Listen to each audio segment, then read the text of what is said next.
Hello, നമുക്ക് ചക്ക എളുപ്പത്തിൽ എങ്ങനെ വറുക്കാമെന്നുള്ളത് ഞാൻ കാണിച്ചു തരാം. അത് കണ്ടോ, ചെറുതായിട്ട് അരിയണം, ഒരേ വലിപ്പത്തിൽ അരിഞ്ഞെടുക്കണം ചക്ക. ഒരേ വലിപ്പം ആയിരിക്കണം നമ്മൾ അരിയുന്ന ചക്ക. അതുപോലെ കട്ടി കുറഞ്ഞ ചക്ക വേണം എടുക്കാനും. അപ്പം നമുക്കൊരു വർഷങ്ങളോളം സൂക്ഷിക്കാം. ചക്ക വറുത്തൊരു വർഷങ്ങളോളം സൂക്ഷിക്കുക എന്നത് എങ്ങനെയാണെന്ന് ഞങ്ങൾ പറഞ്ഞു തരാം. നമ്മൾ ചക്ക വറുത്ത് ഏത് പാത്രത്തിലാണോ ഏത് ടിന്നിലാണോ ഇട്ട് വെക്കാൻ ഉദ്ദേശിക്കുന്നത് അതിനകത്തേക്ക് ഒരു പ്ലാസ്റ്റിക് കവർ ഇറക്കുക.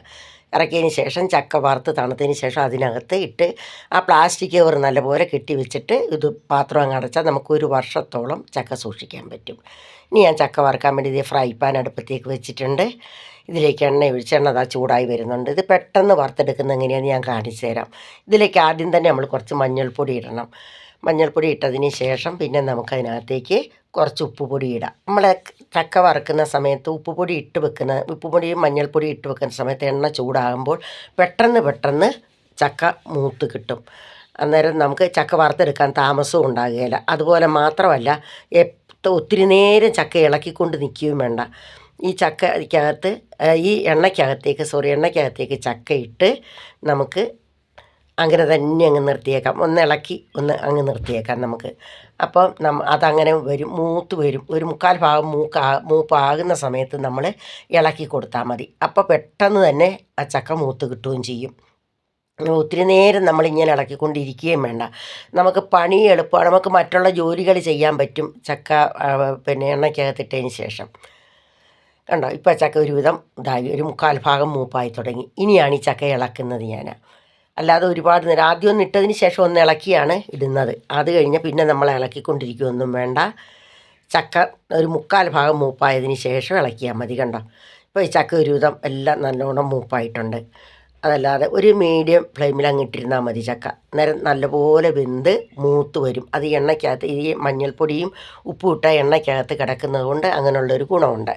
കണ്ടോ, ചക്ക പെട്ടെന്ന് മൂത്ത് വന്നു. ഇനി നമുക്കിത് കോരിയെടുക്കാം. ഇത് കോരിയെടുത്തതിന് ശേഷം ബാക്കിയും കൂടെ നമുക്ക് ഇതുപോലെ വറുത്ത് കോരിയെടുക്കാം. ആദ്യം വറുത്ത് കോരുന്ന സമയത്ത് ആദ്യത്തെ ട്രിപ്പ് നമ്മൾ വറുത്ത് കോരുമ്പോൾ ആ ചക്കയ്ക്ക് ഇച്ചിരി ഉപ്പ് കൂടുതലുള്ള പോലെ നമുക്ക് തോന്നിക്കും. എന്നാൽ ആ കൂടെ തന്നെ മറ്റുള്ള ചക്ക നമ്മൾ വറുത്ത് വാരിയിട്ട് അതങ്ങ് മിക്സ് ചെയ്യുന്ന സമയത്ത് എല്ലാം ഒരേപോലുള്ള ഉപ്പായിരിക്കും. നമുക്ക് ആവശ്യത്തിനുള്ള ഉപ്പ് കാണുകയുള്ളൂ. അതുകൊണ്ട് ചക്കയെല്ലാം ഇങ്ങനെ വറുത്ത് കോരിയെടുക്കാൻ ശ്രദ്ധിക്കുക. നമുക്ക് എളുപ്പമാണ്. നമുക്ക് വർഷങ്ങളോളം സൂക്ഷിച്ച് വെക്കാൻ പറ്റും. ചക്ക കേടാകത്തുമില്ല, തണുത്തു പോവുകയില്ല. അതേപോലെ ചക്ക എടുക്കുന്ന സമയത്ത് ശ്രദ്ധിക്കണം. കണ്ടമാനം വണ്ണമുള്ള ചക്കച്ചുളയാണെങ്കിൽ പെട്ടെന്ന് തണുത്ത് അധികം നാളിരിക്കത്തില്ല. ഇതൊരു വർഷത്തോളം ഇരുന്നാലും നമുക്ക് തണുത്ത് പോകത്തില്ല. പിന്നെ ഇരുന്നാലും തണുക്കുകയല്ല ചെയ്താൽ ചക്കയുടെ ടേസ്റ്റ് മാറിപ്പോവും, അത്രയേ ഉള്ളൂ. അല്ലാതെ തണുത്ത് പോകത്തില്ല. അപ്പം നിങ്ങളെല്ലാവരും ഇതുപോലെ വറുത്ത് നോക്കണം.